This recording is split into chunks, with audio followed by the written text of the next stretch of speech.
Hello दोस्तों, जय हिंद। आज हम लोग घटना चक्र का आधुनिक भारत पढ़ेंगे। आधुनिक भारत पढ़ेंगे क्योंकि एग्जाम में इससे बहुत ज़्यादा सवाल पूछे जाते हैं। प्राचीन मध्यकालीन भारत के से उतने सवाल नहीं पूछे जाते हैं जितने कि आधुनिक भारत से पूछे जाते हैं प्राचीन भारत से, मध्यकालीन भारत से, लेकिन सबसे ज़्यादा सवाल जो है आधुनिक भारत से पूछे जाते हैं। तो आज हम लोग आधुनिक भारत पढ़ेंगे और इसमें जो है घटना चक्र का और पार्ट 2 होगा। आज पार्ट 2 यानी क्लास 2 आज हम लोग करेंगे घटना चक्र का। तो आज हम लोग ईस्ट इंडिया कंपनी और बंगाल के नवाब से शुरू करेंगे। ईस्ट इंडिया कंपनी और बंगाल के नवाब से शुरू करेंगे। तो चलिए हम लोग शुरू करते हैं बिना देरी किए हुए। नोट्स देखते हैं।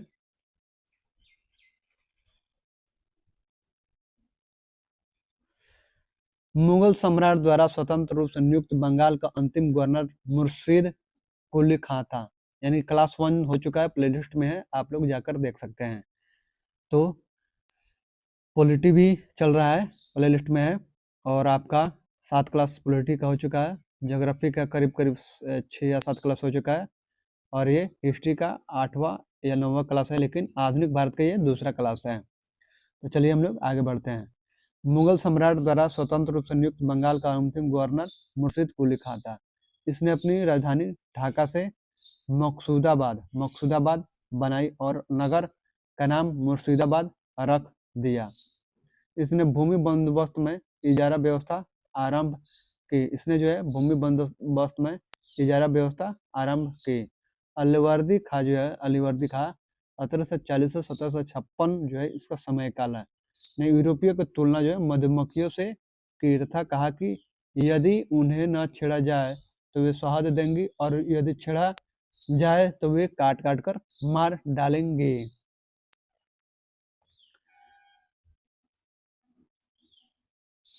इसकी मृत्यु के पश्चात उसका दौहित्र सिराजुद्दौला उत्तराधिकारी बना। यानी अलीवर्दी खां की मृत्यु हो जाती है, उसके बाद उसका जो दौहित्र जो है सिराजुद्दौला उत्तराधिकारी बना।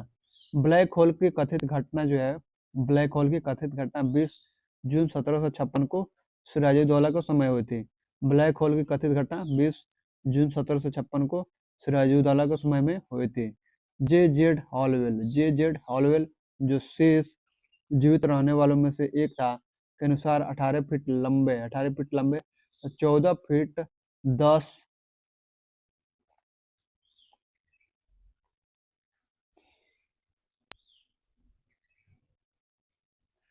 इंच चौड़े कक्ष में से 46 अंग्रेज बंदी कर दिए गए और अगले दिन उनमें से केवल 23 व्यक्ति ही बच पाए। यह घटना जो है ब्लैक होल के नाम से प्रसिद्ध है।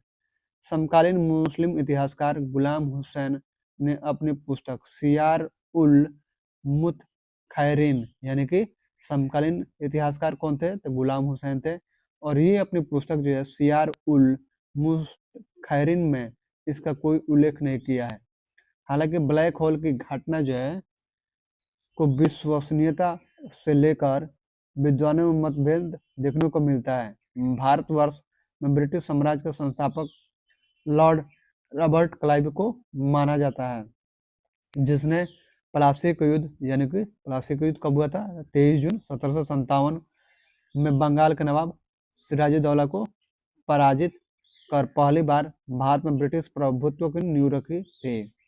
पलासी जो है वर्तमान नाम जो है पलासी का युद्ध मैदान पश्चिम बंगाल राज्य के नदिया जिले में भागीरथी नदी के किनारे स्थित है।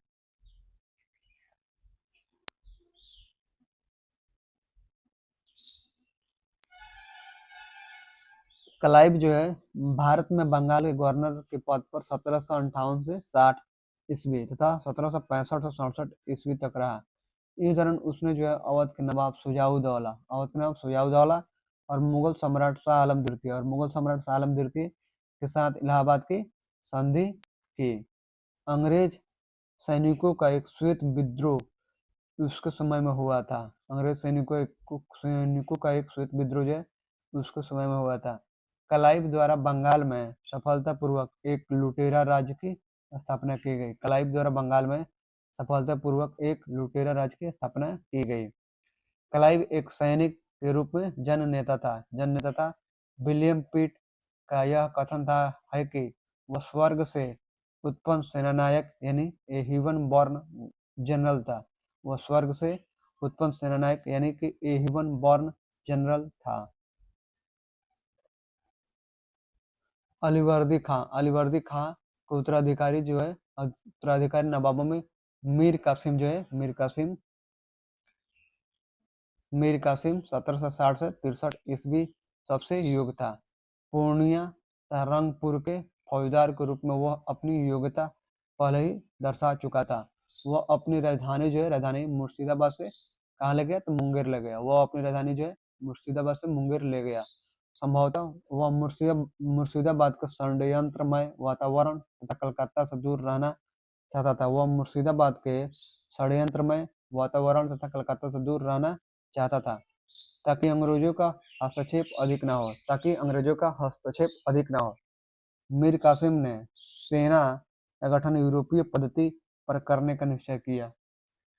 मीर कासिम सेना का गठन यूरोपीय पद्धति पर करने का निश्चय किया।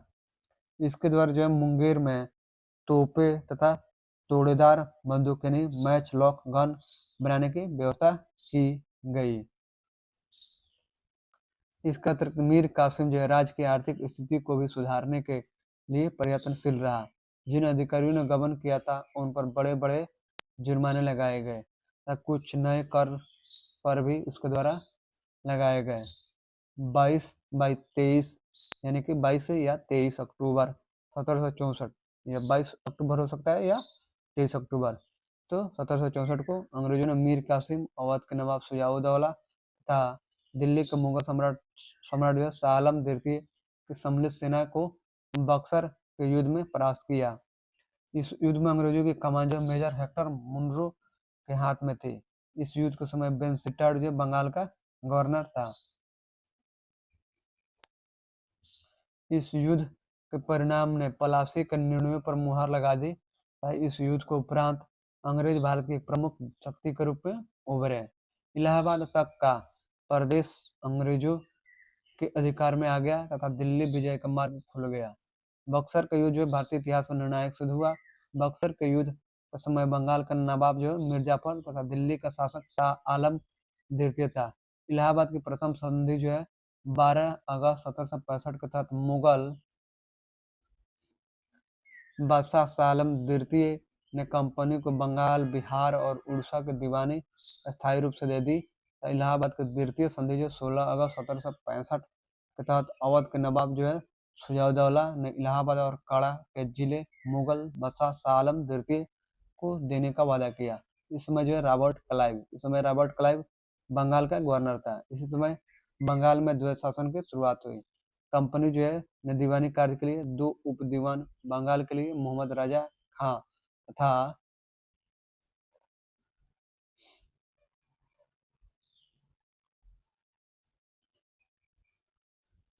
बिहार के लिए राजा सिताब राय की नियुक्ति की। रोहिला सरदार गुलाम कादिर ने जुलाई 1788 में दिल्ली पर कब्जा किया और अगस्त 1788 को शाह आलम द्वितीय को अपदस्थ करके अंधा कर दिया। शाह आलम द्वितीय के समय में 1803 ईस्वी दिल्ली पर ईस्ट इंडिया कंपनी का अधिकार हो गया। शाह आलम द्वितीय तथा उसके उत्तराधिकारी अकबर द्वितीय 1806 से 1837 ईस्वी और बहादुर शाह द्वितीय 1837 से 57 ईस्वी ईस्ट इंडिया कंपनी के पेंशन भोगी मात्र बनकर रहे। 1765 ईस्वी में अंग्रेजों द्वारा सिलहट की दीवानी प्राप्त, उस पर सिलहट बंगाल प्रेसिडेंसी के अंतर्गत ही आता था, की गई थी। तब बर्मा युद्ध के बाद डेविड स्कॉट ने असम यानी ब्रह्मपुत्र घाटी को सिलहट यानी सुरमा घाटी से जोड़ने के लिए खासी और जयंती पहाड़ियों से मार्ग गुजारने की प्रक्रिया प्रारंभ की, जिसके फलस्वरूप इन पहाड़ियों पर रहने वाली खासी जनजाति के लोगों ने अपने नेता तीरथ सिंह के नेतृत्व में विद्रोह कर दिया था। के.एम. पनिकर ने कहा है कि 1757 से 1773 ईस्वी तक कंपनी के बंगाल में डाकुओं का राज स्थापित कर दिया, यानी रॉबर स्टेट। चलिए प्रश्न कुछ देखते हैं। पहला सवाल, निम्नलिखित में से कौन एक मुगल सम्राट द्वारा नियुक्त बंगाल का अंतिम गवर्नर था? अभी मुर्शीद कुली खां। मुगल सम्राट फर्रुखसियर द्वारा 1717 ईस्वी में मुर्शीद कुली खां को बंगाल का गवर्नर या सूबेदार नियुक्त किया गया। मुर्शीद कुली खां की मृत्यु 1727 ईस्वी में हो गई। 1727 ईस्वी में उसका दामाद जो है सुजाउद्दीन बंगाल का सूबेदार बना, जिसे तत्कालीन मुगल सम्राट मोहम्मद शाह रंगीला द्वारा मान्यता प्रदान की गई। मतलब मुगल सम्राट द्वारा नियुक्त बंगाल का अंतिम गवर्नर सूबेदार मुर्शीद कुली खान था। मुगल सम्राट द्वारा नियुक्त बंगाल का अंतिम गवर्नर कौन था? तो सूबेदार मुर्शीद कुली खान था। दूसरा सवाल देखिए, मुगल बादशाह द्वारा नियुक्त बंगाल का अंतिम सूबेदार कौन था? मुगल बादशाह द्वारा नियुक्त बंगाल का अंतिम सूबेदार कौन था? तो ये मुर्शीद कुली खान था। 3 नंबर सवाल देखिए। 3 नंबर सवाल, निम्नलिखित में से कौन सा युद्ध था जिसने भारत में ब्रिटिश प्रभुत्व को प्रारंभ किया? बी प्लासी का युद्ध।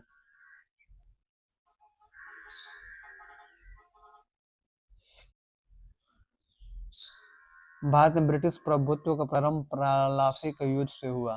प्लासी का युद्ध 23 जून 1757 में रॉबर्ट क्लाइव के नेतृत्व में अंग्रेजों ने बंगाल के नवाब सिराजू दौला को पराजित किया। नवाब की सेना के कुछ भाग 3 राजद्रोहियों मीर जाफर, यार लतीफ और लाल दुर्लभ की सेना नायकत्व में थी। नवाब की एक अग्रगामी टुकड़ी के नेता मीर मदन मोहनलाल थे। सहसा मीर मदान तोप की गोलाबारी से घातक रूप से घायल हुआ। उसी के चोट के कारण जो है उसकी मृत्यु हो गई। नवाब सिराजुद्दौला द्वारा अपने प्रमुख अधिकारियों से मंत्रणा दौरान मीर जाफर ने उसे पीछे हटने को कहा तथा यह भी कहा कि नवाब को सेना का नेतृत्व सेनाध्यक्षों के हाथों में छोड़ युद्ध क्षेत्र से चले जाना चाहिए। सिराजुद्दौला जो है वापस मुर्शिदाबाद लौट गया। यही उसकी हार का एक प्रमुख कारण बना। प्लासी के युद्ध ने अंग्रेजों को तत्कालिक सैनिक एवं वाणिज्यिक लाभ प्रदान किए। इसने कृषि उत्पादन और दस्तकारियों के क्षेत्र में अग्रणी 3 राज्यों बिहार, बंगाल और उड़ीसा में राजनीतिक प्रभुत्व स्थापित करने के लिए पृष्ठभूमि तैयार की। इस युद्ध ने वस्तुतः भारत में ब्रिटिश साम्राज्य की नींव डाली तथा इसे भारत में ब्रिटिश ईस्ट इंडिया कंपनी की पहली निर्णायक सफलता माना जाता है, जहाँ सर्वाधिक निर्णायक युद्ध बक्सर का युद्ध 1764 ईस्वी था, जिसने भारत में वास्तविक रूप से ब्रिटिश प्रभु सत्ता स्थापित की। 4 नंबर सवाल देखिए, इंग्लैंड की ईस्ट इंडिया कंपनी की भारत में प्रथम निर्णायक सैन्य सफलता मानी जाती है? तब भी प्लासी का युद्ध।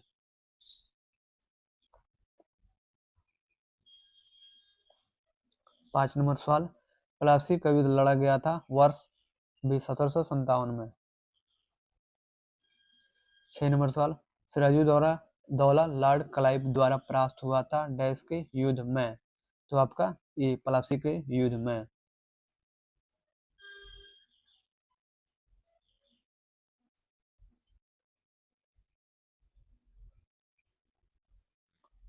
7 नंबर सवाल है, भारतवर्ष में ब्रिटिश साम्राज्य का संस्थापक कौन था? तो सी लॉर्ड रॉबर्ट क्लाइव। भारतवर्ष में ब्रिटिश साम्राज्य का संस्थापक लॉर्ड रॉबर्ट क्लाइव को माना जाता है, जिसने प्लासी को युद्ध 23 जून 1757 में बंगाल के नवाब सिराजुद्दौला को पराजित कर पहली बार भारत में ब्रिटिश प्रभुत्व की नींव रखी थी। 8 नंबर सवाल, निम्नलिखित में से किसे जो है स्वर्ग से उत्पन्न सेनानायक कहा गया? तभी रॉबर्ट क्लाइव को। क्लाइव एक सैनिक के रूप में जननेता था। विलियम पिट का यह कथन है कि वह स्वर्ग से उत्पन्न सेनानायक यानी ए हेवन बॉर्न जनरल था। 9 नंबर, प्लासी का युद्ध मैदान कहाँ स्थित है? तो डी पश्चिम बंगाल में। पलासी जो वर्तमान पलासी का युद्ध मैदान पश्चिम बंगाल राज्य के नदिया जिले में भागीरथी नदी के किनारे स्थित है। 10 नंबर, निम्न में से किसने अपनी राजधानी मुर्शिदाबाद से मुंगेर स्थानांतरित की? तो मुर्शिदाबाद से मुंगेर जो स्थानांतरित किए थे वो थे आपके मीर कासिम जी थे। मीर कासिम थे, बाकी लोग नहीं थे। मीर कासिम अपनी राजधानी मुर्शिदाबाद से मुंगेर ले गया। संभवतः वह मुर्शिदाबाद का षड्यंत्रमय वातावरण तथा कलकत्ता से दूर रहना चाहता था ताकि अंग्रेजों का हस्तक्षेप अधिक न हो। 11 नंबर सवाल, सबसे अधिक निर्णायक युद्ध जिसने अंग्रेजों के भारत में प्रभुत्व को संस्थापित किया था, कौन सा था? तो बक्सर का युद्ध था। बक्सर का युद्ध था।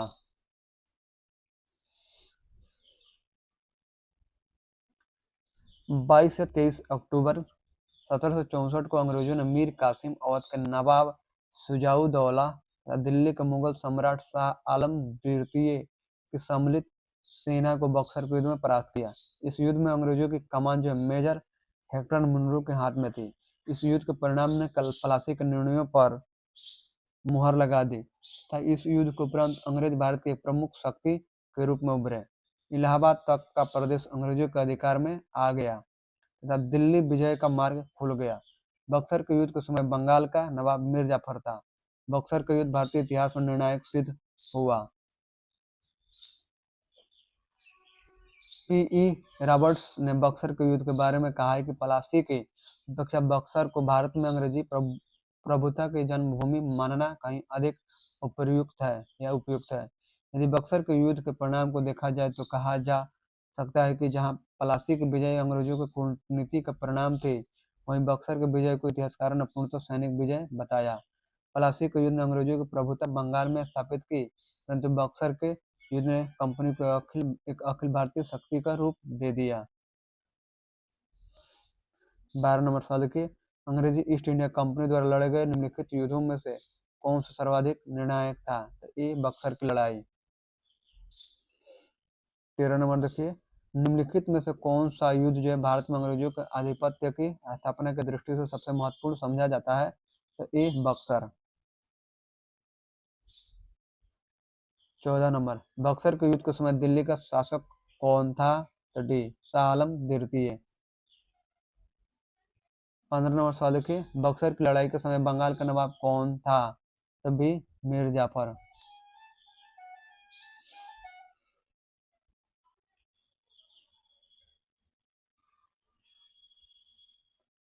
16 नंबर, बक्सर की लड़ाई के बाद किस संधि पर हस्ताक्षर किए गए? तो ए इलाहाबाद की संधि। बक्सर की लड़ाई अक्टूबर 1764 मीर कासिम, अवध के नवाब शुजाउद्दौला एवं मुगल सम्राट शाह आलम द्वितीय की संयुक्त सेना अंग्रेजों के मध्य हुई। युद्ध में अंग्रेज विजयी रहे। ब्रिटिश अंग्रेजी सेना का नेतृत्व जो हेक्टर मुनरो ने किया था।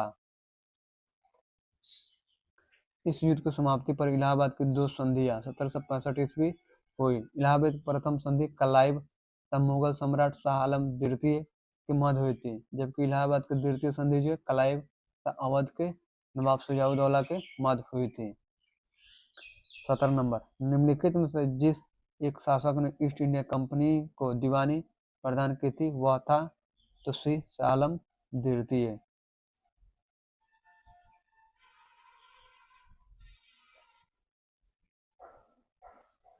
इलाहाबाद की प्रथम संधि जो है 12 अगस्त 1765 के तहत मुगल बादशाह शाह आलम द्वितीय ने कंपनी को बंगाल, बिहार और उड़ीसा की दीवानी अस्थायी रूप से दे दी तथा इलाहाबाद की द्वितीय संधि जो है 16 अगस्त 1765 के तहत अवध के नवाब शुजाउद्दौला ने इलाहाबाद और काड़ा के जिले मुगल बादशाह शाह आलम द्वितीय को देने का वादा किया। इस समय Robert Clive east India company की तरफ से बंगाल का गवर्नर था। शाह आलम द्वितीय का संपूर्ण जीवन आपदाओं से ग्रस्त रहा। रोहिला सरदार गुलाम कादिर ने जुलाई 1788 में दिल्ली पर कब्जा किया और अगस्त 1788 में शाह आलम द्वितीय को अपदस्थ करके अंधा कर दिया। शाह आलम द्वितीय के समय में 1803 ईस्वी में दिल्ली पर ईस्ट इंडिया कंपनी का अधिकार हो गया। शाह आलम द्वितीय तथा उसके उत्तराधिकारी अकबर द्वितीय जो है 1806 से 1837 ईस्वी और बहादुर शाह द्वितीय 1837 से 1857 ईस्वी ईस्ट इंडिया कंपनी के पेंशन भोगी मात्र बनकर रहे। 18 नंबर सवाल देखिए, 1765 ईस्वी में ईस्ट इंडिया कंपनी को बंगाल की दीवानी किसने प्रदान की? भी मुगल सम्राट ने।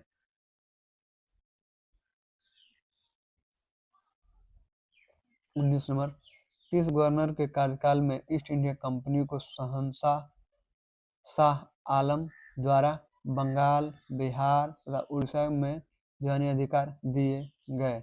ए लॉर्ड क्लाइव।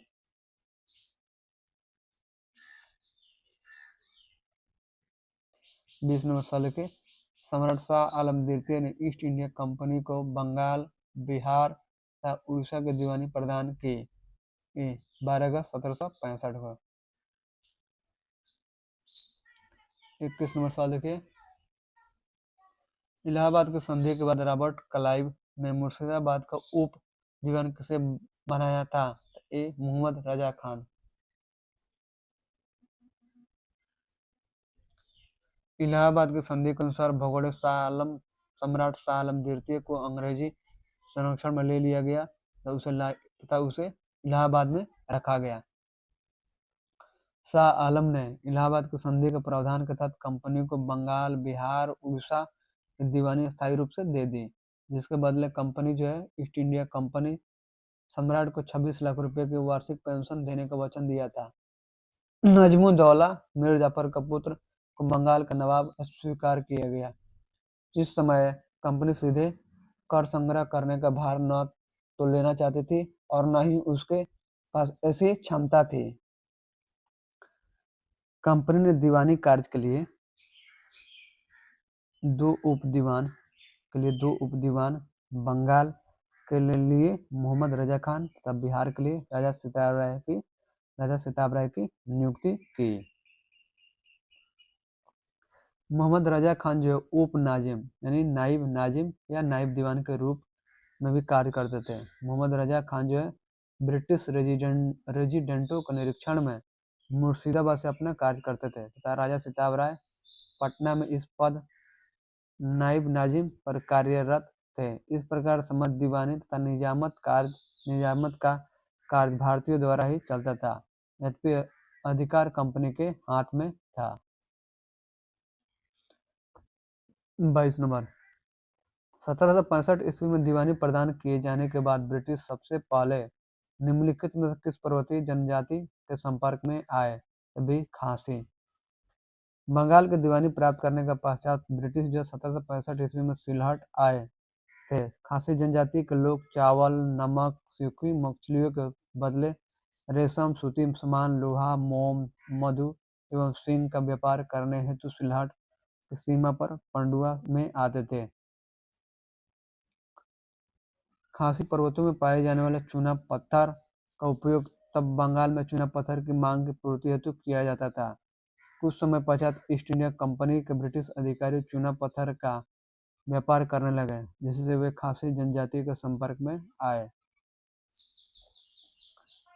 23 नंबर, अवध सल्तनत के हिंदू नायब वजीर के संदर्भ में निम्नलिखित कथनों में से कौन सा कथन सही है? पहला, राजा टिकैत राय नवाब आसफाउद्दौला के अर्थ मंत्री थे।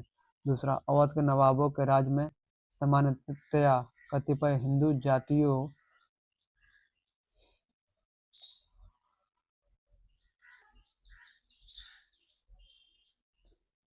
के लोगों को उच्च स्थान प्राप्त था।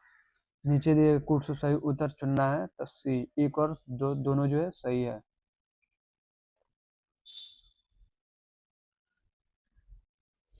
यहाँ पर 1 नंबर भी और 2 नंबर दोनों सही है। सही पूछा था तो दोनों सही है।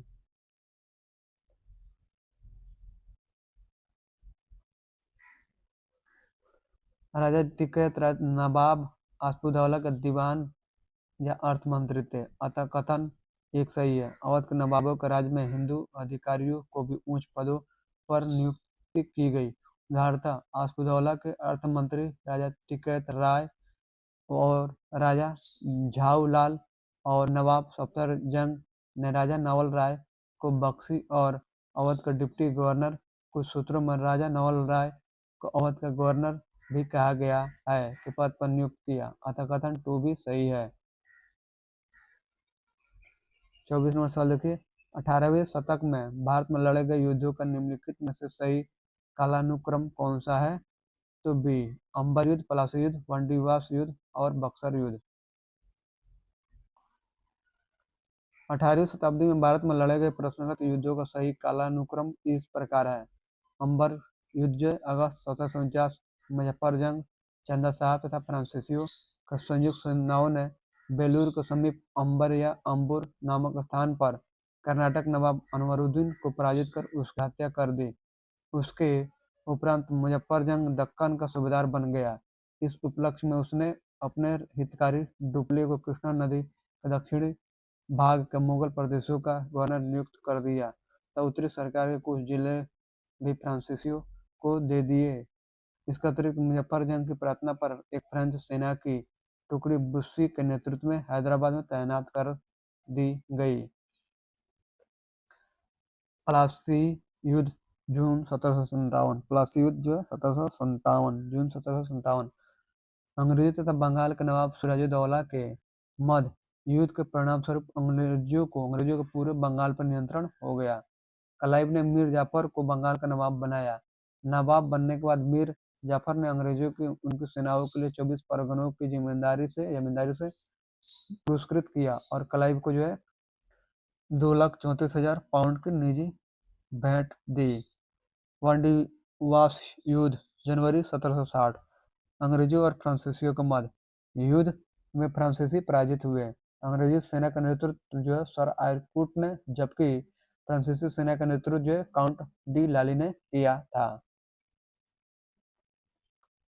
बक्सर का युद्ध 17 अक्टूबर 1764 मीर कासिम, अवध के नवाब सिराजुद्दौला एवं मुगल सम्राट शाह आलम द्वितीय को संयुक्त सेना तथा अंग्रेजों के मध्य युद्ध में अंग्रेज जो विजयी रहे। इस युद्ध में अंग्रेजी सेना का नेतृत्व जो हेक्टर मुनरो ने किया था। बक्सर के युद्ध ने प्लासी के निर्णयों पर मुहर लगा दी। इस प्रकार विकल्प बी सही उत्तर होगा।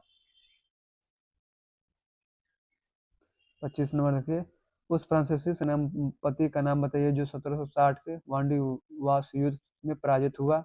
ए काउंट डी लाले।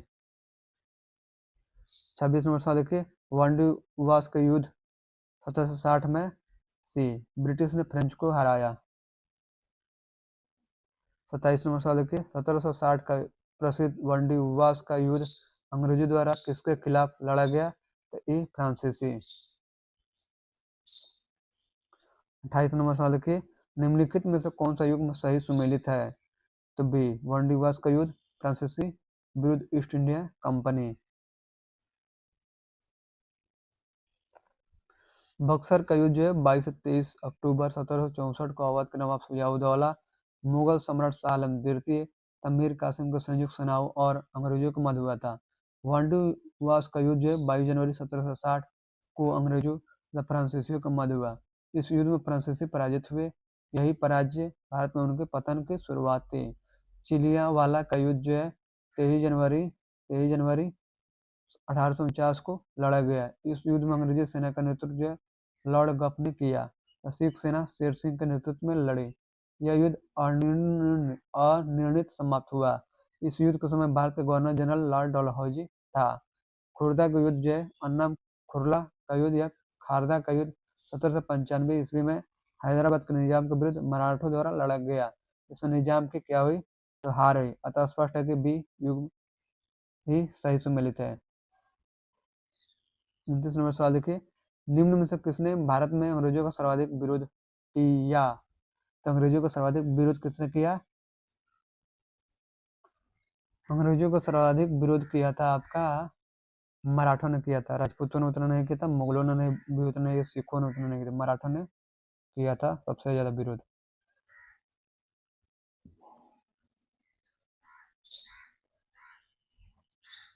भारत में अंग्रेजों का सर्वाधिक विरोध मराठों द्वारा किया गया था। 3 आंग्ल मराठा युद्धों के बाद ही मराठा शक्ति को दबाया जा सका। मुगल साम्राज्य के खंडहरों पर मराठों ने अपने साम्राज्य की आधारशिला रखी।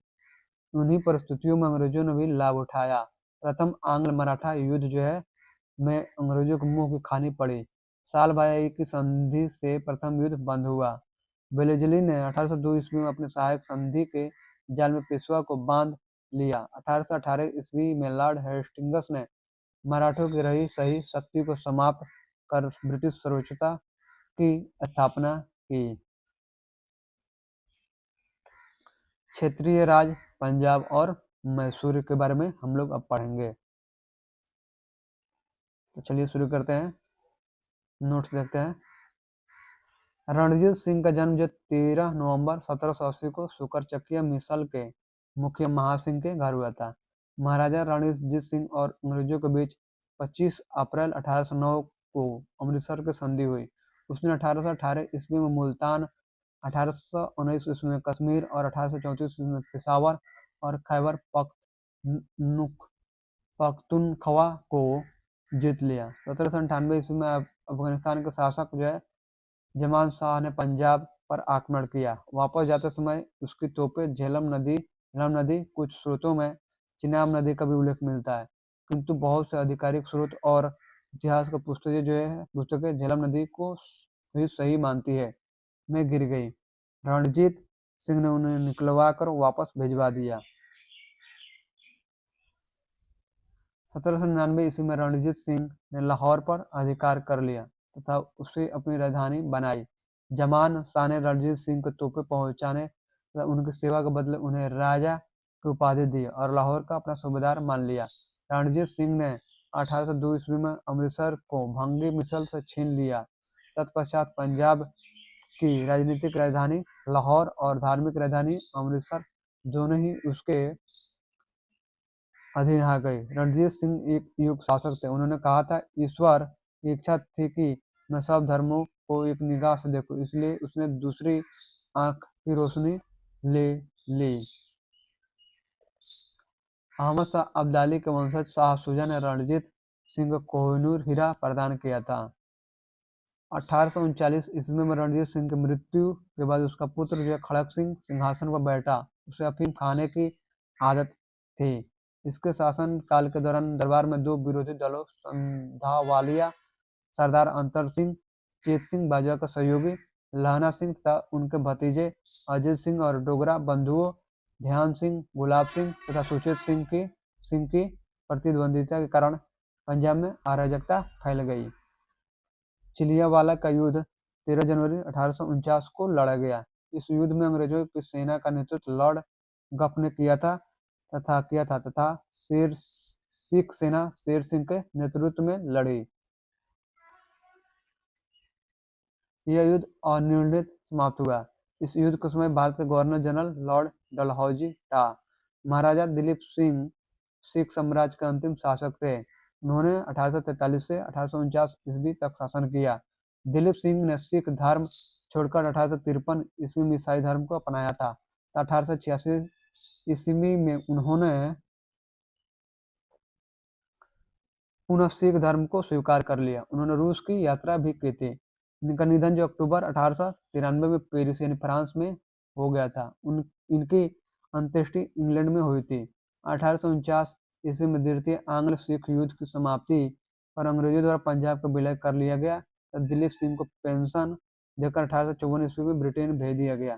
पंजाब के ब्रिटिश साम्राज्य में विलय के बाद लॉर्ड डलहौजी ने 1849 ईस्वी में पंजाब पर शासन करने के लिए 3 लोगों की परिषद का गठन किया था, जिसमें सर हेनरी लॉरेंस को अध्यक्ष तथा जॉन लॉरेंस और चार्ल्स ग्रेनविले मानसेल को सदस्य के रूप में नियुक्त किया गया था। प्रथम आंग्ल मैसूर युद्ध जो 1767 से 72 ईस्वी में हुआ। इस युद्ध में हैदर अली विजयी हुआ। इस दौरान बंगाल का अंग्रेज गवर्नर वेरेलस्ट था। तो युद्ध जो अप्रैल 1769 को मद्रास की संधि द्वारा समाप्त हुआ। द्वितीय आंग्ल मैसूर युद्ध 1780 से 84 ईस्वी के दौरान हैदर अली ने निजाम तथा मराठों के साथ मिलकर अंग्रेजों के विरुद्ध एक मोर्चा बनाया। जुलाई 1780 में हैदर अली ने कर्नाटक पर आक्रमण कर दिया तथा 10 सितंबर 1780 पुलालूर अन्नम पेरम्बकम के युद्ध में कर्नल बेली को हैदर अली और टीपू की संयुक्त सेनाओं ने पराजित किया। इस युद्ध में सैन्य कमान टीपू के हाथों में थी। बेली की पराजय का समाचार सुनकर हेक्टर मुनरो, जो बेली की सहायता के लिए आ रहा था, मद्रास वापस लौट गया। 1781 ईस्वी में हैदर अली का सामना अंग्रेज जनरल आयरकुट से हुआ, जिसने पोर्टो नोवा या पोर्टो नोवो 1 जुलाई 1781 पोलीलूर तथा सोलिंगुर में हैदर अली को परास्त किया। पोलीलूर के युद्ध का परिणाम पूर्णतः अंग्रेजों के पक्ष में नहीं रहा, किंतु इस युद्ध में हैदर की सेना को भारी क्षति उठानी पड़ी थी। 7 दिसंबर 1782 ईस्वी में हैदर अली की मृत्यु के बाद टीपू सुल्तान ने अंग्रेजों के विरुद्ध संघर्ष जारी रखा तथा अंततः मंगलोर की संधि यानी मार्च 1784 द्वितीय आंग्ल मैसूर युद्ध का समापन हुआ। टीपू सुल्तान ने श्रीरंगपट्टनम को अपनी राजधानी बनाई। श्रीरंगपट्टनम में फ्रांसीसी अधिकारियों ने जैकोबिन क्लब की स्थापना की। यह क्लब फ्रांस के जैकोबिन क्लब की एक शाखा थी। टीपू ने इस क्लब का समर्थन किया और कथित तौर पर उसका सदस्य भी बना। टीपू ने अपनी राजधानी में फ्रांस और मैसूर की मैत्री का प्रतीक स्वतंत्रता का वृक्ष रोपा। टीपू सुल्तान ने अपने समकालीन विदेशी राज्यों से मैत्री संबंध बनाने तथा अंग्रेजों के विरुद्ध उनकी सहायता प्राप्त करने के लिए ईरान, कुस्तुनतुनिया, आधुनिक इस्तांबुल, अफगानिस्तान और फ्रांस आदि को दूतमंडल भेजे और आधुनिक रीति पर दूतावासों की स्थापना की। तृतीय आंग्ल मैसूर युद्ध 1790 से 92 ईस्वी का अवसान जो है श्रीरंगपट्टनम की संधि मार्च 1792 द्वारा हुआ। श्रीरंगपट्टनम की संधि जो है 1792 ईस्वी में टीपू सुल्तान और मित्र शक्ति British east India company Hyderabad का निजाम तथा मराठा पक्ष के बीच हुई थी। इस संधि में ब्रिटिश पक्ष का नेतृत्व कॉर्नवालिस के पास था। टीपू सुल्तान चतुर्थ आंग्ल मैसूर युद्ध 1799 ईस्वी के दौरान अंग्रेजों से लड़ते हुए मारे गए। इसके कुल के सदस्यों को वेल्लोर में कैद कर दिया गया। इस युद्ध के समय अंग्रेजी सेना को आर्थर बेलेजली यानी बंगाल के गवर्नर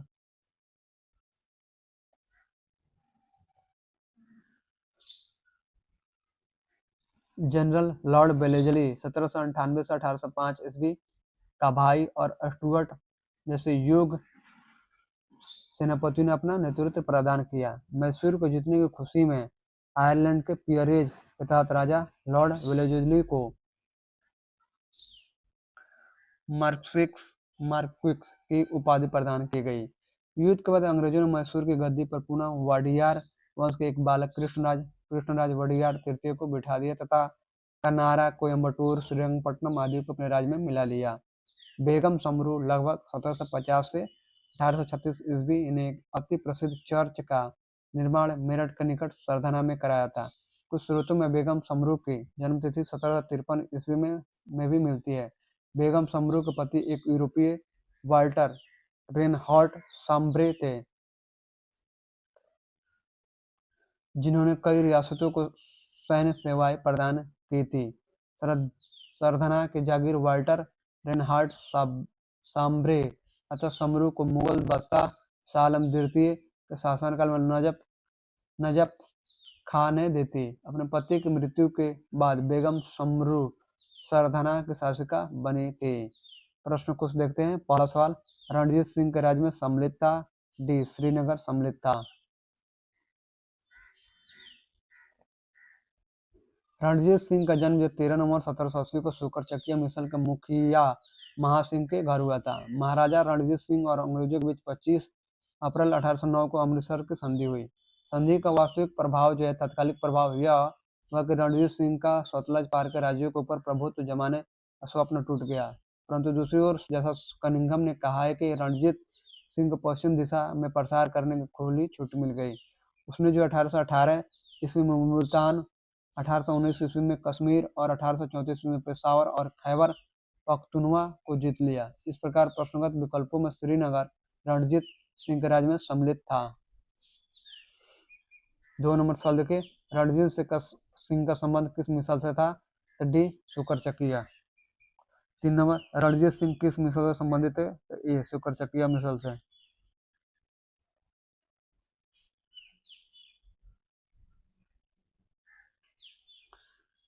4 नंबर सवाल, महाराजा रणजीत सिंह के राज्य की राजधानी थी? तो सी, लाहौर थी। 1798 ईस्वी में अफगानिस्तान के शासक जमान शाह ने पंजाब पर आक्रमण किया।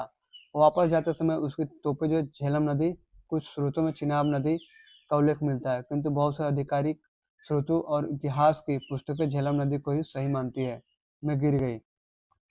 रणजीत सिंह ने उन्हें निकलवा कर वापस भिजवा दिया। 1799 ईस्वी में रणजीत सिंह ने लाहौर पर अधिकार कर लिया तथा उसे अपनी राजधानी बनाई। अगला सवाल 5 नंबर, राजा रंजीत सिंह ने किस स्थान पर अदालत ए आला की स्थापना की? कभी लाहौर में की थी अदालत ए आला की। किसने? था रणजीत सिंह ने। रणजीत सिंह यानी रणजीत सिंह की न्याय व्यवस्था कठोर थी। राज्य की सर्वोच्च अदालत का नाम अदालत ए आला था। यह अदालत लाहौर में स्थित थी। रंजीत सिंह या रणजीत सिंह स्वयं जिसके अदालत ए आला प्रधान न्यायाधीश थे। 6 नंबर देखिए सवाल, अमृतसर की संधि महाराजा रणजीत सिंह और डैश के बीच संपन्न हुई? D Lord Minto. 25 अप्रैल 1809 को बंगाल के तत्कालीन गवर्नर जनरल लॉर्ड मिंटो प्रथम की तरफ से चार्ल्स मेटकाफ तथा रणजीत सिंह के मध्य अमृतसर की संधि हुई, जिसके तहत निम्नलिखित प्रावधान थे। पहला, सतलज नदी दोनों के क्षेत्रों रणजीत सिंह के क्षेत्र और ब्रिटिश क्षेत्र को पृथक करने वाली सीमा मान ली गई। दूसरा, दोनों ने एक दूसरे के मामले में हस्तक्षेप न करने तथा एक दूसरे के क्षेत्रों का सम्मान करने का आश्वासन दिया। तीसरा, इसका उल्लंघन करने पर अथवा मित्रता के सिद्धांतों को तोड़ने पर यह संधि निष्प्रभावी समझी जाएगी। 7 नंबर, रणजीत सिंह ने सुप्रसिद्ध कोहिनूर हीरा प्राप्त किया था? ये शाह शुजा से।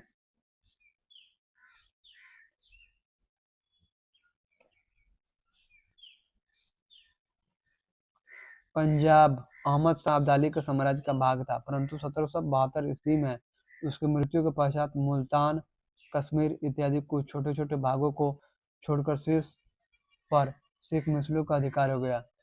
उधर अफगानों के आंतरिक झगड़ों के कारण रणजीत सिंह को अपनी स्थिति दृढ़ करने का अवसर मिल गया।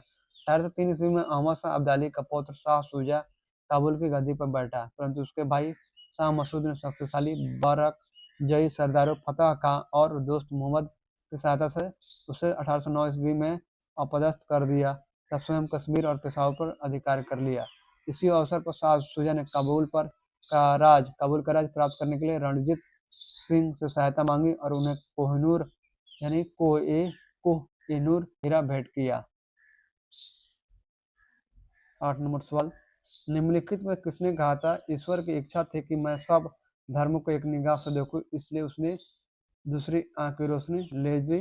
तो महाराजा रणजीत सिंह ने कहा था। रणजीत सिंह का जन्म 13 नवंबर 1780 को शुक्रचकिया मिसल के मुखिया महासिंह के घर हुआ था। वह 12 वर्ष के ही थे कि उनके पिता का स्वर्गवास हो गया। 1792 से 97 ईस्वी तक प्रति शासन परिषद काउंसिल ऑफ रीजेंसी, जिसमें इनकी माता, सास और दीवान लखपत राय थे, ने शासनकाल चलाया। 1797 ईस्वी में इन्होंने समस्त कार्यभार स्वयं संभाल लिया। रणजीत सिंह ने लाहौर पर 1799 ईस्वी में एवं अमृतसर पर 1802 ईस्वी में विजय प्राप्त किए। रणजीत सिंह एक युग शासक थे। उन्होंने कहा था, ईश्वर की इच्छा थी कि मैं सब धर्मों को एक निगाह से देखूं, इसलिए उसने दूसरी आंख की रोशनी ले ली। 9 नंबर सवाल देखिए, लाहौर की संधि 1846 के संदर्भ में निम्नलिखित में से कौन से कथन सही है? पहला देखिए, महाराजा ने सतलुज नदी के पार कर अपने समस्त प्रदेश सदैव के लिए छोड़ दिए। दूसरा, सतलुज और ब्यास नदियों के बीच के सभी दुर्गों पर महाराजा ने अपना अधिकार कंपनी के पक्ष में छोड़ दिया। तीसरा, अंग्रेजी सेना अब सिख राज में से नहीं गुजर सकती थी। नीचे दिए गए कूट में से सही उत्तर का चयन कीजिए कौन सा सही है? 1 नंबर सही है और 2 नंबर सही है, 3 नंबर जो है गलत है, केवल बी सही है। 1 और 2। लाहौर की संधि 9 मार्च 1846 ब्रिटिश ईस्ट इंडिया कंपनी और सिख साम्राज्य के मध्य प्रथम आंग्ल सिख युद्ध की समाप्ति के लिए हुई थी। इस संधि के अनुच्छेद 2 के अनुसार सिख महाराजा दिलीप सिंह सतलज नदी के दक्षिण में स्थित क्षेत्रों पर किसी प्रकार का दावा या संबंध त्यागते हैं और वचन देते हैं कि वे भविष्य में कभी भी उन क्षेत्रों और वहां के निवासियों से कोई संबंध नहीं रखेंगे। अतः कथन 1 जो है सत्य है। इस संधि के अनुच्छेद 3 के अनुसार सिख महाराजा ब्यास और सतलज नदियों के बीच दोआब या पहाड़ी और मैदानी क्षेत्र में स्थित अपने सभी किले, क्षेत्र व अधिकार ब्रिटिश ईस्ट इंडिया कंपनी को सौंप देंगे। इस प्रकार कथन 2 भी सत्य है।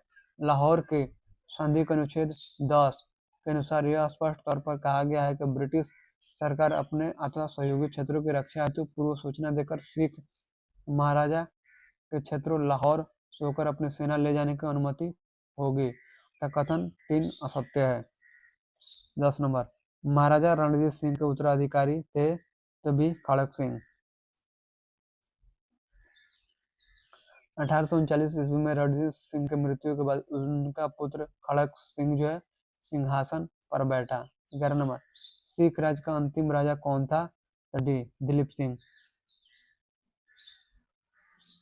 महाराजा दिलीप सिंह सिख साम्राज्य के अंतिम शासक थे। उन्होंने 1843 से 1849 ईस्वी तक शासन किया। 1849 ईस्वी में द्वितीय आंग्ल सिख युद्ध की समाप्ति पर अंग्रेजों द्वारा पंजाब पर अधिकार कर लिया गया तथा 1854 ईस्वी में उन्हें ब्रिटेन भेज दिया गया। 12, सिख साम्राज्य का अंतिम शासक था तो ये दिलीप सिंह। 13 नंबर सवाल देखिए, पंजाब के पूर्व महाराजा दिलीप सिंह के विषय में निम्नलिखित में से कौन एक कथन सत्य है? तो ए, 23 अक्टूबर 1893 को उनका निधन जो पेरिस में हुआ। पंजाब के पूर्व महाराजा दिलीप सिंह का निधन जो है 22 से 23 अक्टूबर 1893 को पेरिस फ्रांस में हो गया था। से सभी कथन जो है असत्य हैं। दिलीप सिंह ने 1853 ईस्वी में सिख धर्म छोड़कर ईसाई धर्म को अपनाया था, किंतु 1886 ईस्वी में उन्होंने पुनः सिख धर्म स्वीकार कर लिया था। उन्होंने रूस की यात्रा भी की थी। इनकी अंत्येष्टि इंग्लैंड में हुई थी।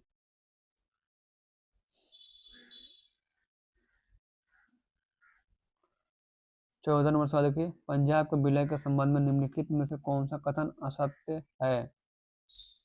तो सी, दिलीप सिंह को जो है 2.5 लाख रुपए पेंशन वार्षिक पेंशन दे दी गई, यानी दिलीप सिंह को 2.5 लाख रुपए वार्षिक पेंशन दे दी गई। असत्य पूछ रहा है तो ये असत्य है। बाकी जो सभी सही है, समझ गए। और ये गलत है, यानी गलत पूछ रहा है, असत्य यानी गलत पूछ रहा है तो गलत ये है, तो इसलिए राइट आंसर सी होगा। लॉर्ड डलहौजी की 29 मार्च 1749 की घोषणा द्वारा संपूर्ण पंजाब का विलय अंग्रेजी राज में कर लिया गया।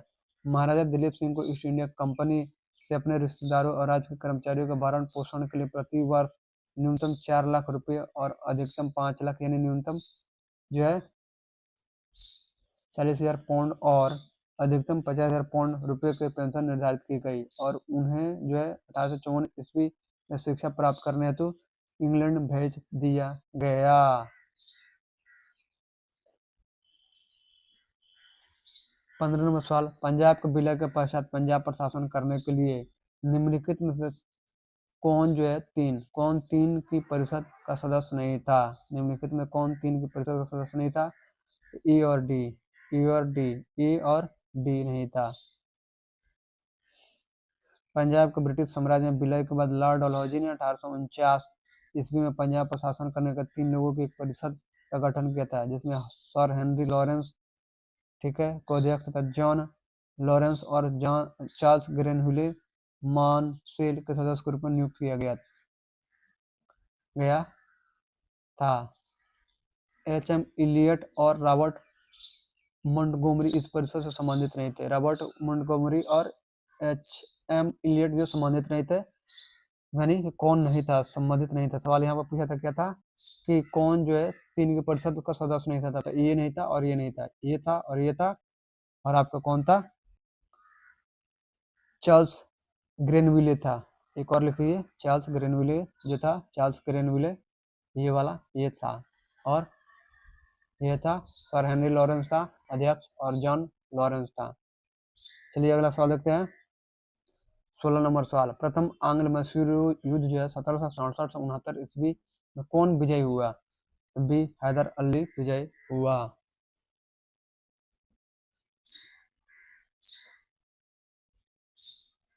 प्रथम आंग्ल मैसूर युद्ध 1767 से 69 ईस्वी अंग्रेजों और हैदर अली के मध्य हुआ था। निजाम मराठे और अंग्रेज हैदर के विरुद्ध एक त्रिगुट संधि में सम्मिलित हुए। हैदर ने अपनी कूटनीतिक सूझबूझ से इस त्रिगुट को भंग करने का प्रयास किया।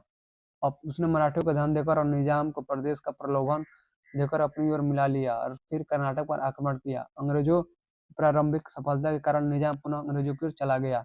हैदर अली ने उत्साहपूर्वक लड़ते हुए 1768 ईस्वी में मंगलौर पर अधिकार कर लिया। मार्च 1769 ईस्वी में उसकी सेनाएं मद्रास तक जा पहुंची। अंग्रेजों ने विवशता में हैदर अली की शर्तों पर अप्रैल 1769 को मद्रास की संधि की। 17 नंबर सवाल देखिए, निम्नलिखित में से कौन जो 1755 में डिंडीगुल मैसूर में एक आधुनिक शस्त्रागार की स्थापना की थी? तो बी हैदर अली ने। 1742 ईस्वी में वेंकट राय के नेतृत्व में मैसूर सेना ने डिंडीगुल पर विजय प्राप्त की। 1755 ईस्वी में मैसूर के महाराजा ने स्थिति को संभालने के लिए हैदर अली को डिंडीगुल भेजा। 1755 ईस्वी में हैदर अली ने डिंडीगुल के पलैयाकारों को अपने अधीन कर डिंडीगुल को अपने नियंत्रण में ले लिया और इसके लिए एक सैन्य चौकी में बदल दिया। बाद में हैदर अली मैसूर का वास्तविक शासक बन गया और 1777 ईस्वी में उन्होंने पुरसान यानी मीर साहब को डिंडीगुल का गवर्नर नियुक्त किया। 18 नंबर सवाल देखते हैं। 18 नंबर, ब्रिटिश जनरल जिसने हैदर अली को पोर्टो नोवो के युद्ध में हराया? तो बी सर आयरकुट। 1781 ईस्वी में हैदर अली का सामना अंग्रेज जनरल आयरकुट से हुआ, जिसने पोर्टो नोवो के युद्ध यानी 1 जुलाई 1781 में हैदर अली को परास्त किया।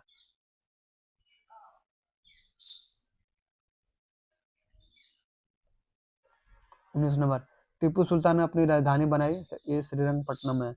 टीपू सुल्तान ने श्रीरंगपट्टनम को अपनी राजधानी बनाया एवं यहाँ फ्रांसीसी अधिकारियों ने जैकोबिन क्लब की स्थापना की। यह क्लब फ्रांस के जैकोबिन क्लब की एक शाखा थी। टीपू इस क्लब का समर्थन किया तथा कथित तौर पर उसका सदस्य भी बना। 20 नंबर देखिए, निम्नलिखित भारतीय शासकों में से कौन था जिसने विदेशों में आधुनिक पद्धति से दूतावास स्थापित किए थे? टीपू सुल्तान। टीपू सुल्तान ने आधुनिक पद्धति से विदेशों में दूतावास स्थापित किए थे। 21 नंबर, टीपू सुल्तान ने ब्रिटिश सेना को 1780 ईस्वी में हराया था? तभी पोल्लीलूर में।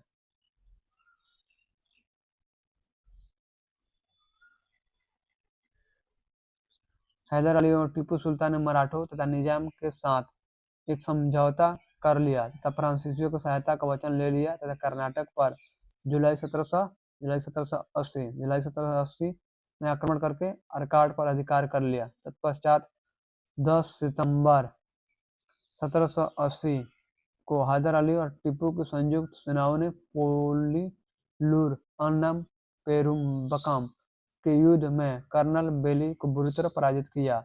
इस युद्ध में सैन्य कमान टीपू के हाथों में थी। बेली को पराजय का समाचार सुनकर कर्नल हेक्टर मुनरो, जो इस युद्ध में सैन्य कमान टीपू के हाथों में थी, बेली की सहायता के लिए आ रहा था, वापस लौट गया। अतः विकल्प बी जो है सही उत्तर है। 22 नंबर, अंग्रेजों ने श्रीरंगपट्टनम की संधि किसके साथ की थी? तो सी टीपू सुल्तान। तृतीय आंग्ल मैसूर युद्ध 1790 से 92 ईस्वी का अवसान जो श्रीरंगपट्टनम की संधि मार्च 1792 द्वारा हुआ। यह संधि जो टीपू सुल्तान और मित्र शक्तियों British east India company, Hyderabad का निजाम तथा मराठा पक्ष के मध्य हुई थी। इस संधि में ब्रिटिश पक्ष का नेतृत्व जो कॉर्नवालिस के पास था। इस संधि की शर्तों के अनुसार टीपू को अपने राज्य का लगभग आधा भाग अंग्रेजों तथा उनके साथियों को देना पड़ा। साथ ही युद्ध राजधानी के रूप में टीपू को लगभग 3 करोड़ रुपए, लगभग 330 लाख रुपए अंग्रेजों को देना था। श्रीरंगपट्टनम की संधि में यह शामिल था कि जब तक टीपू 3 करोड़ रुपए नहीं देगा तब तक उसके 2 पुत्र अंग्रेजों के कब्जे में रहेंगे। कॉर्नवालिस ने इस संधि के बाद यह टिप्पणी की थी, हमने अपने शत्रु को प्रभावशाली ढंग से पंगु बना दिया तथा साथियों को भी शक्तिशाली नहीं बनने दिया। 23 नंबर, टीपू सुल्तान अंग्रेजों के साथ युद्ध में कब मारे गए? तो बी 1799 में। टीपू सुल्तान चतुर्थ आंग्ल मैसूर युद्ध 1799 ईस्वी के दौरान अंग्रेजों से लड़ते हुए मारे गए। 24 नंबर सवाल देखिए, निम्नलिखित में से कौन एक सम्मिलित है। तो आपका जो है प्रथम आंग्ल मैसूर युद्ध हैदर अली पराजित हुआ, तो ये गलत है। द्वितीय आंग्ल मैसूर युद्ध हैदर अली ने अंग्रेजों को पराजित किया, तो आपका सम्मिलित ये भी गलत है। तृतीय आंग्ल मैसूर युद्ध टीपू सुल्तान युद्ध जीता और अपना भूभाग अंग्रेजों को नहीं दिया, ये भी गलत है। चतुर्थ आंग्ल मैसूर युद्ध टीपू सुल्तान पराजित किया गया और युद्ध के मध्य दिवंगत हुआ, डी नंबर सही है। कौन सम्मिलित है, तो ये वाला सम्मिलित है, डी नंबर। प्रथम आंग्ल मैसूर युद्ध 1767 से 69 ईस्वी में हुआ। इस दौरान बंगाल का अंग्रेज गवर्नर वेरेलस्ट था। युद्ध जो 4 अप्रैल 1769 को मद्रास की संधि द्वारा समाप्त हुआ। द्वितीय आंग्ल मैसूर युद्ध 1784 ईस्वी तक चला। इस दौरान अंग्रेज गवर्नर जनरल वारन हेस्टिंग्स था। यह युद्ध 1784 ईस्वी के मंगलूर की संधि द्वारा समाप्त हुआ। थर्ड नंबर, तृतीय आंग्ल मैसूर युद्ध 1790 से 92 ईस्वी तक चला। इस दौरान जो है अंग्रेज गवर्नर जनरल लॉर्ड कॉर्नवालिस था। अंग्रेजों के विरुद्ध सहायता के लिए टीपू सुल्तान ने तुर्की से सहायता प्राप्त करने का प्रयत्न किया। 1784 से 85 ईस्वी में एक दूत कुस्तुनतुनिया भेजा। 1787 ईस्वी में टीपू ने एक जोटमंडल फ्रांस भी भेजा। यह युद्ध 1792 ईस्वी के श्रीरंगपट्टनम की संधि द्वारा समाप्त हुआ। 4 नंबर, चतुर्थ आंग्ल मैसूर युद्ध 1799 ईस्वी में हुआ। इस दौरान अंग्रेज गवर्नर जनरल लॉर्ड वेलेस्ली था। 4 मई 1799 को अंग्रेजी सेना ने श्रीरंगपट्टनम का दुर्ग जीत लिया और टीपू ने लड़ते लड़ते वीरगति पाई। टीपू के कुल सदस्यों को वेल्लोर में कैद कर दिया गया। 25 नंबर देखिए, सूची 1 को सूची 2 से सम्मिलित कीजिए और सूचियों के नीचे दिए गए कूट से सही उत्तर चुनिए। सूची 1 सूची 2 कूट से सही उत्तर चुनना है।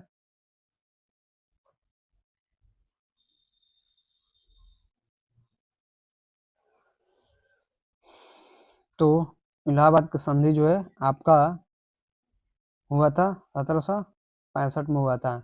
मंगलोर की संधि जो हुआ था आपका, ये हुआ था 1784 में हुआ था। सालबाई की संधि जो हुआ था, ये हुआ था 1782 में हुआ था। मद्रास की संधि जो हुआ था, ये 1769 में हुआ था। इसके अनुसार जो है ए का 4 बी का 2, ए का 4 बी का 2, ये गलत है, ये गलत है। दो ए और सी बचा, ए का 4 बी का 2, सी का 1 इसमें नहीं है, राइट आंसर सी होगा। सी का 1 और डी का 3, राइट आंसर सी सही है।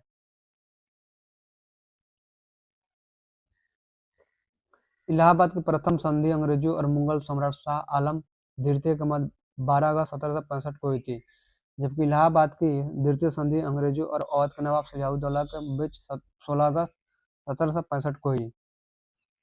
मंगलोर की संधि जो है द्वितीय आंग्ल मैसूर युद्ध 1780 से 84 ईस्वी के बाद अंग्रेजों और टीपू सुल्तान के मध्य 1784 ईस्वी में हुई थी। सालबाई की संधि जो है प्रथम आंग्ल मराठा युद्ध 1775 से 82 ईस्वी के दौरान महादजी सिंधिया की मध्यस्थता में अंग्रेजों और मराठों के मध्य 1782 ईस्वी में हुई थी। मद्रास की संधि जो है प्रथम आंग्ल मैसूर युद्ध 1767 से 69 ईस्वी के बाद 1769 ईस्वी में हैदर अली और अंग्रेजों के बीच हुई थी।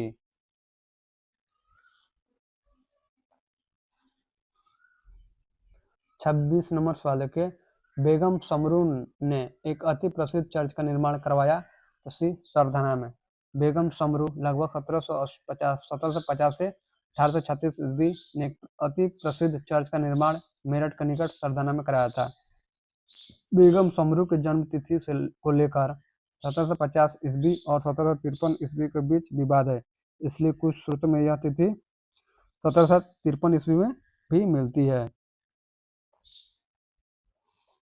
27 नंबर सवाल देखिए, निम्न कथनों में से कौन सा एक सही नहीं है। सही नहीं है, तो राइट आंसर ये सही नहीं है। अली मर्दान खान ने बंगाल में राजस्व कृषि पद्धति प्रारंभ की, तो ये सही नहीं है, गलत है। बाकी सभी सही है, और सही नहीं पूछ रहा है यानी गलत पूछ रहा है, तो गलत ये वाला है, तो राइट आंसर ये होगा। राइट आंसर आपका ये है, राइट आंसर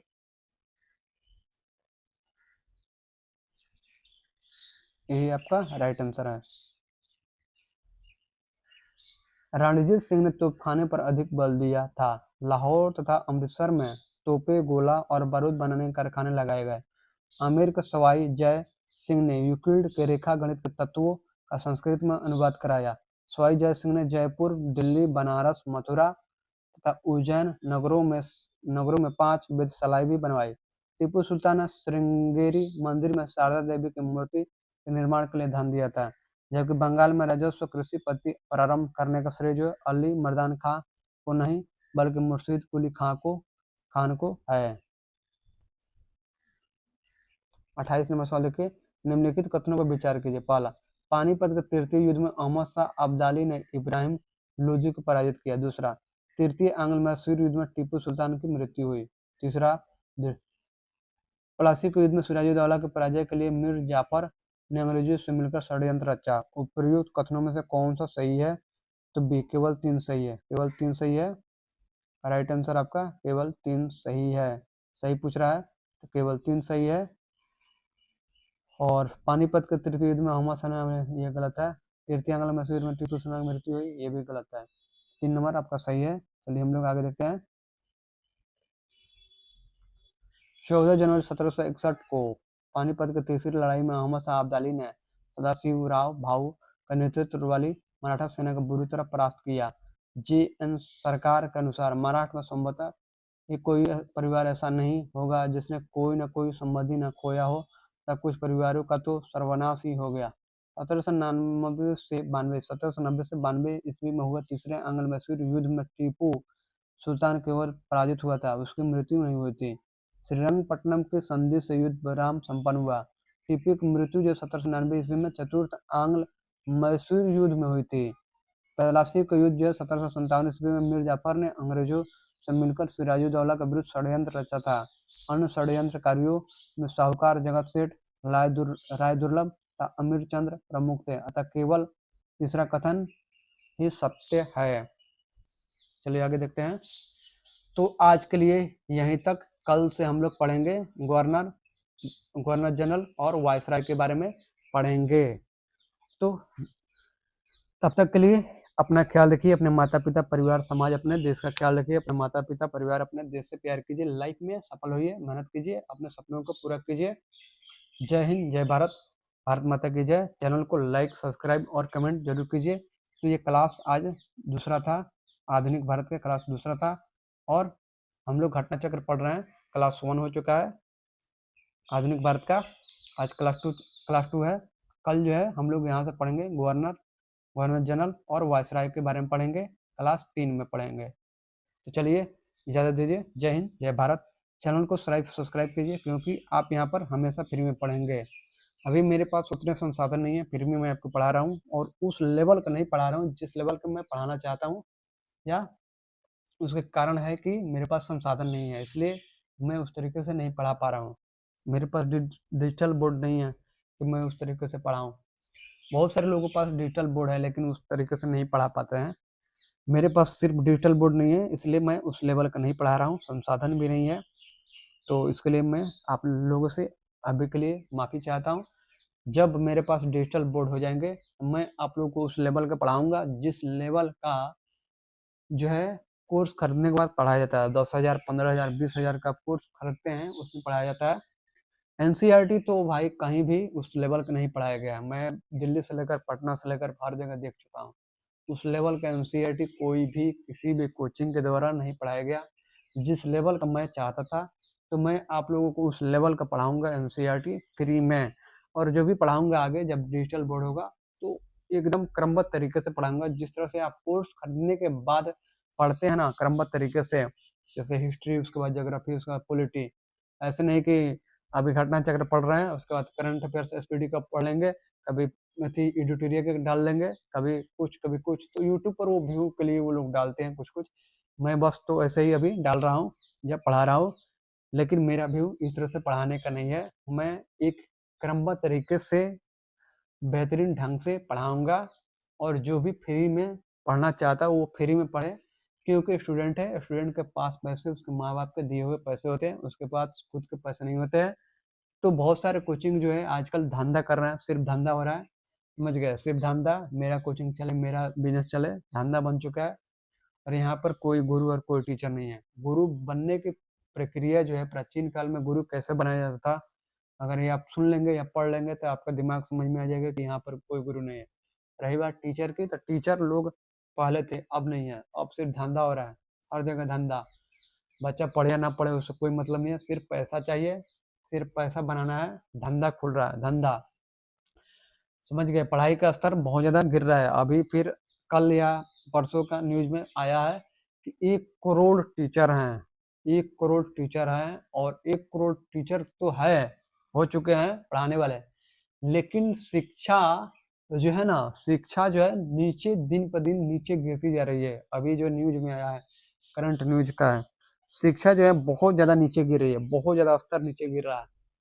पहले उतने टीचर नहीं थे, फिर भी लेवल थी शिक्षा की, लेकिन आजकल जो है ना शिक्षा का लेवल नहीं है, बस पैसे कमाने हैं। समझ गए? बस पैसे कमाने हैं, क्या करना है, तो किताब बेचने हैं। छोटे छोटे बच्चों का 5,000 6,000 का किताब आता है, और बच्चे बड़े जो बच्चे हैं उनका एनसीईआरटी अब खरीदिए कितने मिलेगा, 50 रुपया 60 रुपये से है।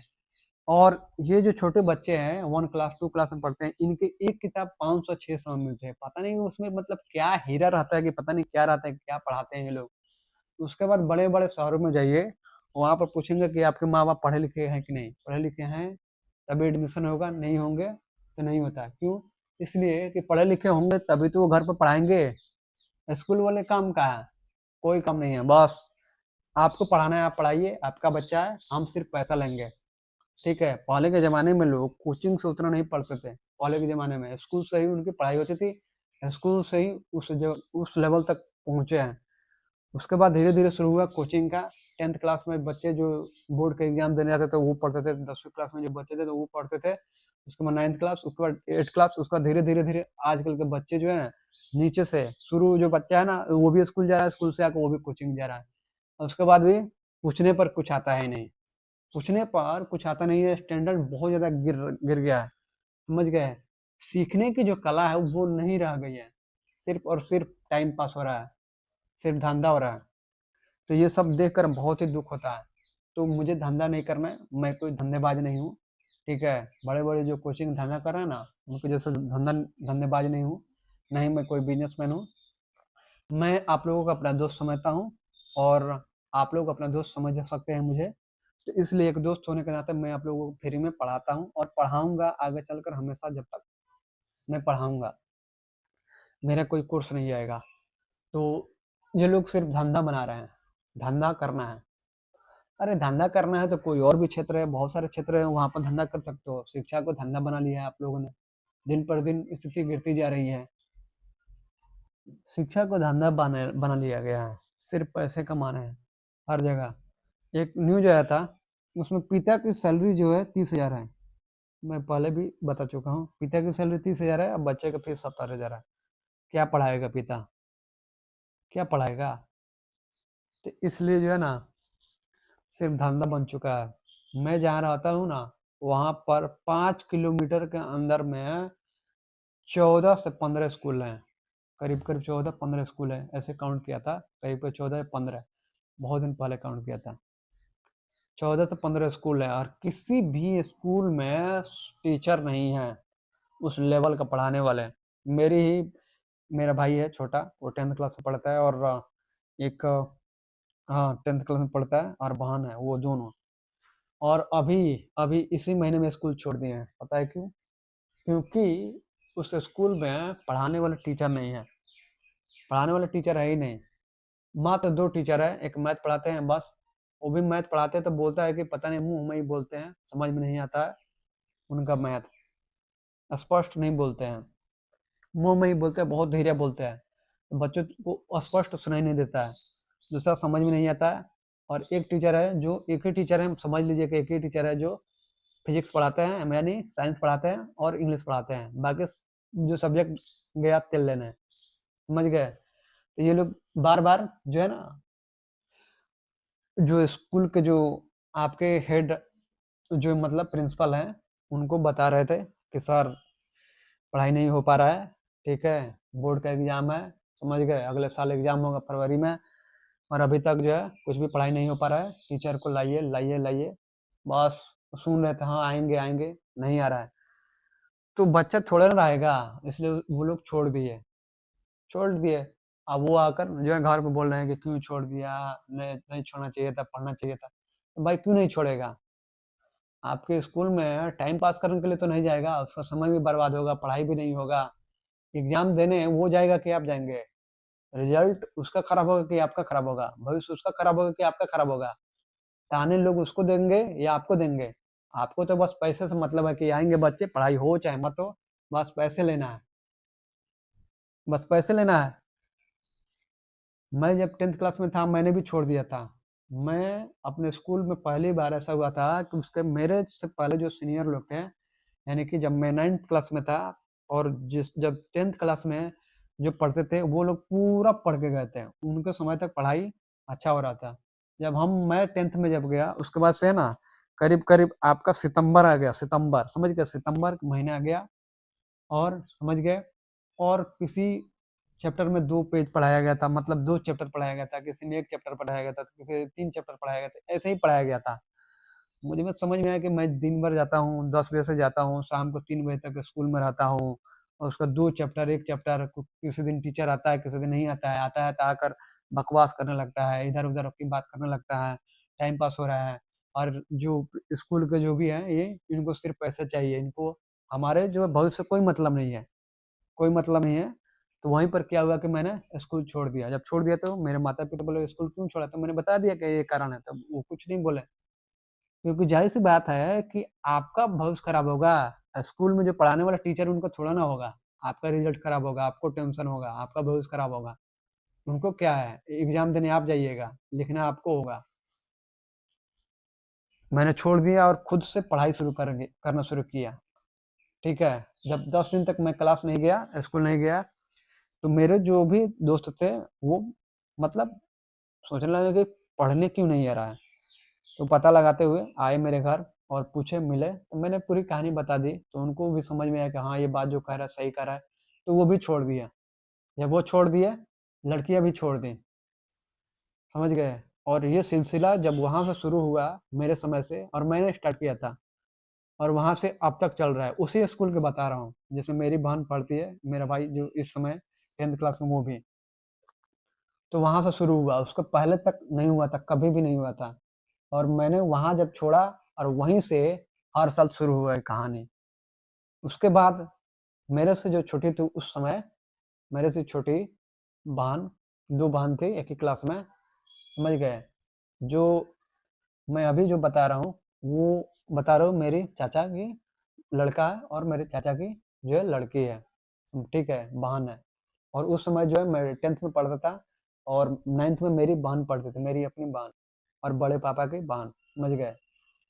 तो मैं छोड़ दिया, 10th में जब था छोड़ दिया। उसके अगले साल वो भी सितंबर के समय वो दोनों छोड़ दी। फिर पूरा स्कूल जितने भी उसके क्लास में थे सब छोड़ दिए। फिर उसके बाद वाला जो जनरेशन आया, मतलब वो लोग छोड़ दिए। ऐसा ही उस प्रक्रिया जो शुरू हुई तो आज तक चल रही है स्कूल छोड़ने की। क्योंकि जब पढ़ाई नहीं होगा तो स्टूडेंट क्या करने जाएगा? समय बर्बाद होगा उसका, पैसा जा रहा है। एग्जाम में जाएगा तो लिखेगा क्या? जब पढ़ेगा ही नहीं तो लिखेगा क्या? भविष्य किसका खराब होगा? उस स्टूडेंट का, उस बच्चे का।